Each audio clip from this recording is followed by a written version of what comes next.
Front Row Media, in cooperation with East Arkansas Broadcasters, presents On the Front Row with Budro.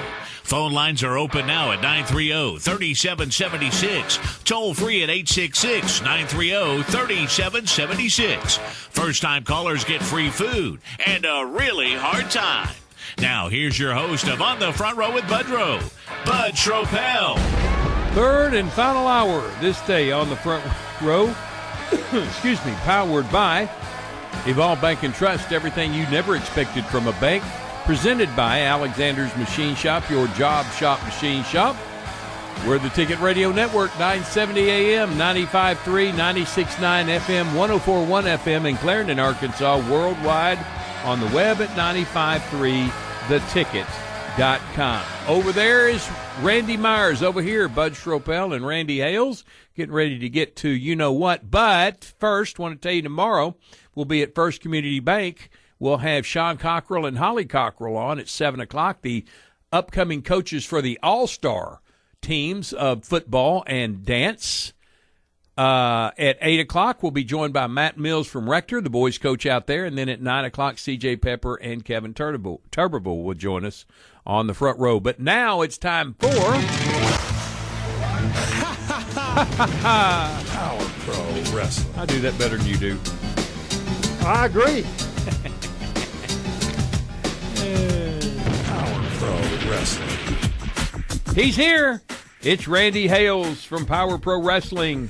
Sad day today. Sad day. You know today. what I was just thinking, Bud? This has become a routine 4 weeks in a row. First of all, we broke the news on the passing of Jay Briscoe, and then following that, we broke the news of the passing of Lanny Poffo. Then last week, we had to talk about the medical situation that Jerry Lawler was in. And today, we are obviously talking about the inventor of the classic Memphis wrestling style, one of the smartest people in the history of Memphis wrestling. Jerry Winston Jarrett passed away yesterday morning at a medical facility. It was a sad situation. I wasn't aware of the fact, but he had developed throat cancer is what I didn't know understand. Terrible. And he was at the hospital near his home in Franklin, Tennessee to have chemotherapy. In that chemotherapy, he had a heart attack and he passed away.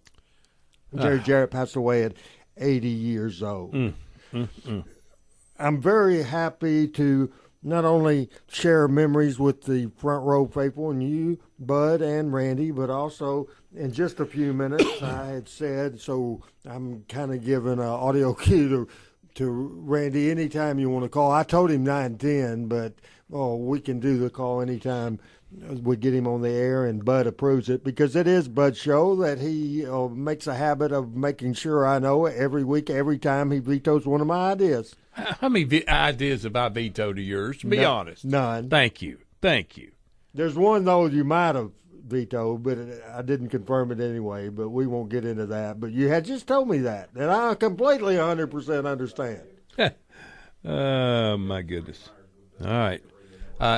He's talking to him, so you want to do a slow introduction or a fast introduction? There you go. You know, I'm real thrilled to death, and I'm tickled to death, Bud, that you and Randy allowed me into this studio that's right next to Brandon Baxter's studio for the last 140 weeks. I'm thrilled to death to be able to have on the phone, even though we're going to talk about a sad situation, a member of the Memphis Wrestling Hall of Fame 2 different times. He is a member of the Tennessee Broadcasting Hall of Fame. He's a broadcasting legend. He's my good friend. Want to welcome for the first time to the front row with Budro, my buddy, Dave Brown. What's going on, Dave? Hey there, Randy. Well, not a lot going on right now, as a matter of fact. Sad news yesterday, but I did get some good news yesterday. A quick update before we talk about Jerry Jarrett. Jerry Lawler, mutual friend, talked to Jerry yesterday, and he continues to improve nicely. So I know all the fans want to know about that.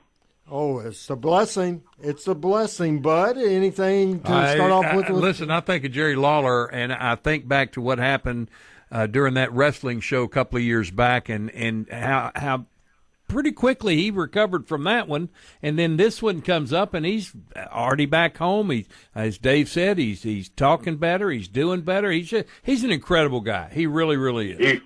He really is. He's at his home in Florida. He's going to be down there. He can't travel for a few weeks, but he's looking forward to getting back to his home in Memphis.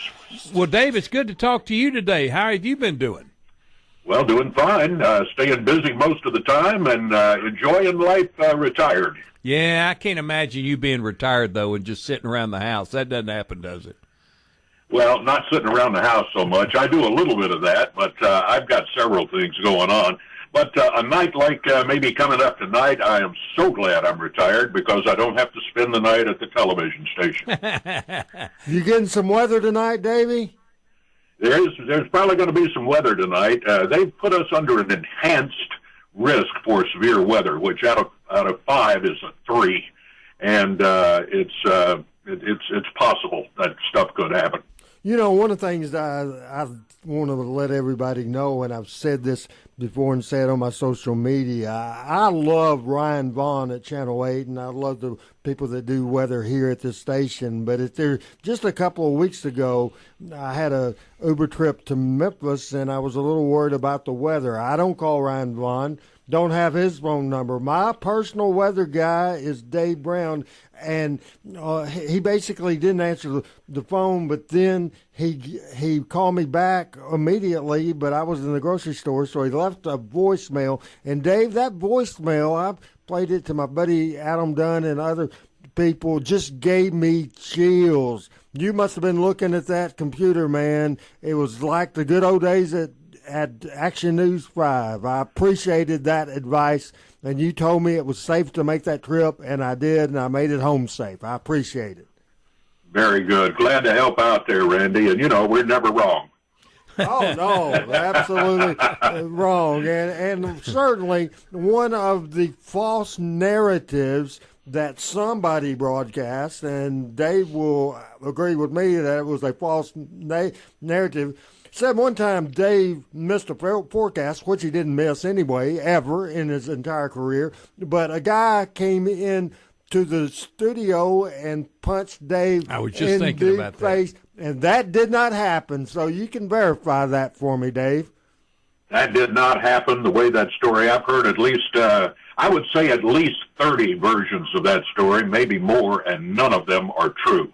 It's only partly true. Guy came into the television station and go from there, but had nothing to do with me, had nothing to do with the weather, had nothing to do with the wrestling. All right, Dave, you go all the way back to the very beginning, for me anyway, moving back to Memphis in 1972, and wrestling was on Channel 13, and you were involved in it, and Jarrett was involved in it, and you go right back to the beginning of Jarrett in the Memphis wrestling promotion. Yeah, I started doing commentary with Lance Russell on Channel 13 in January of 1967. And, of course, a few years later is when Jarrett and Tojo came in as a tag team, and they became a big part of the promotion.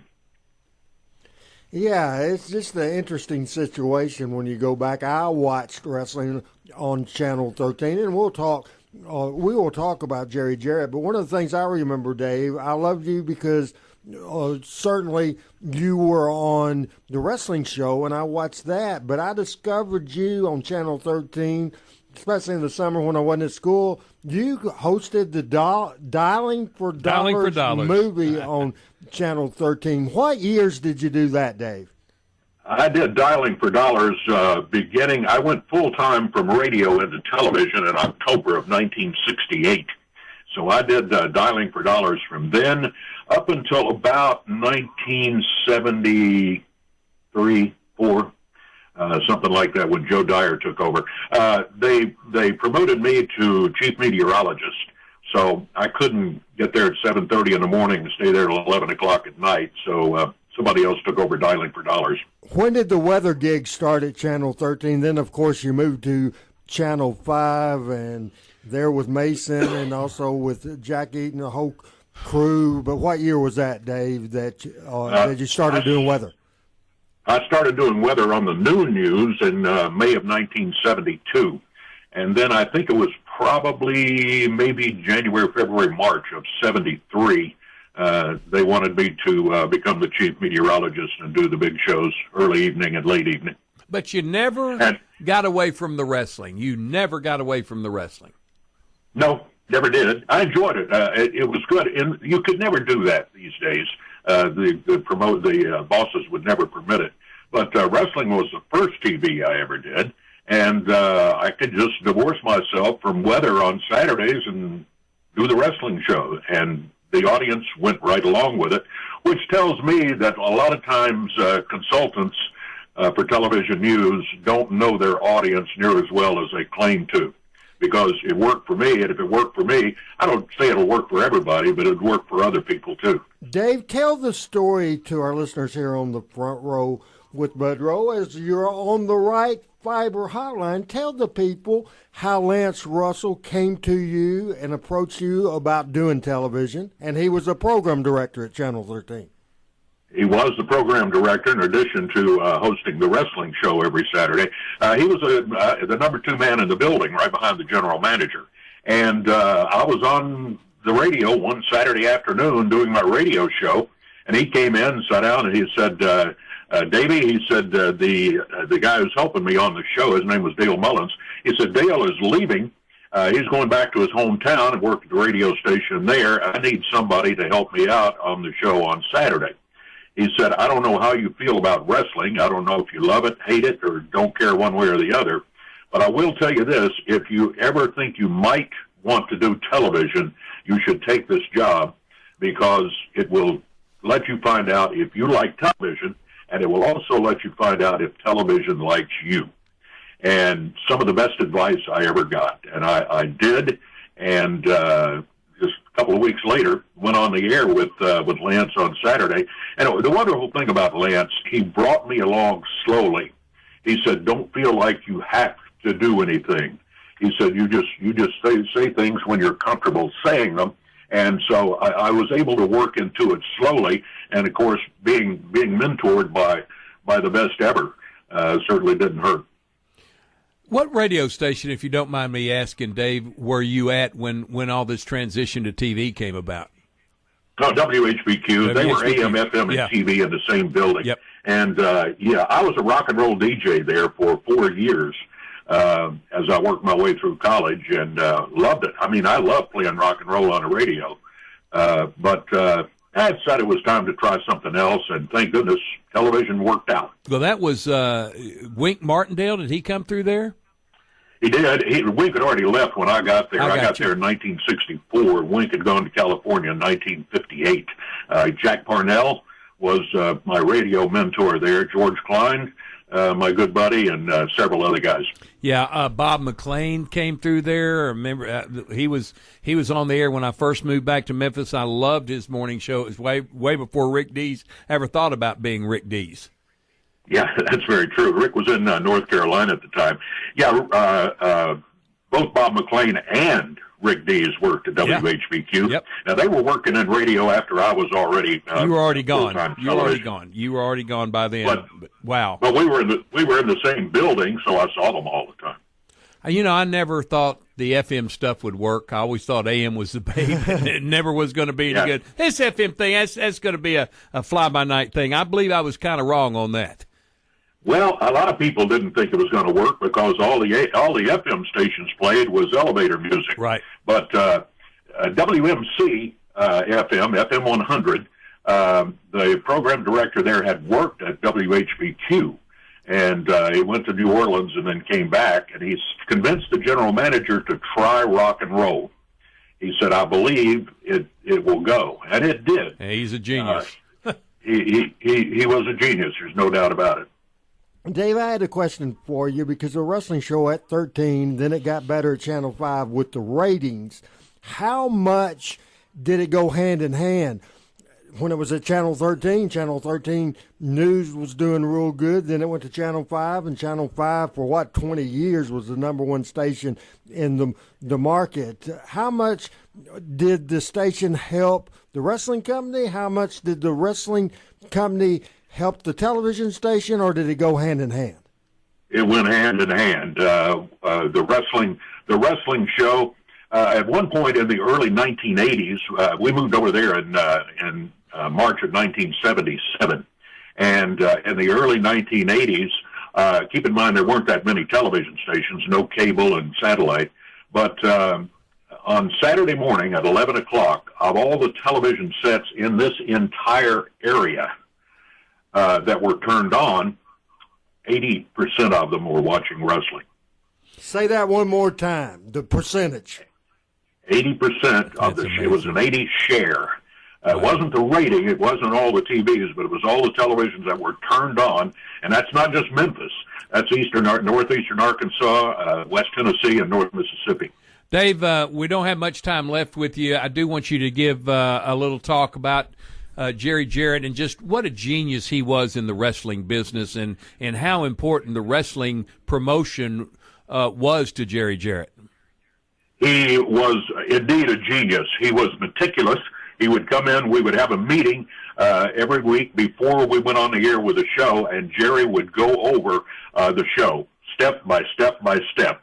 So Lance and I knew the storyline when we walked out into the studio, and it was just our job to convey it to the audience, which was very easy to do after Jerry had laid it all out.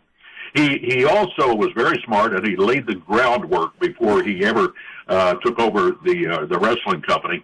He got first Jerry Lawler on his team, and then he got commitments from virtually all the other wrestling stars, other than Jackie Fargo and Tojo Yamamoto. They didn't come at first, but he got all of them set up, and then when he started his company, he went to Channel 13 first.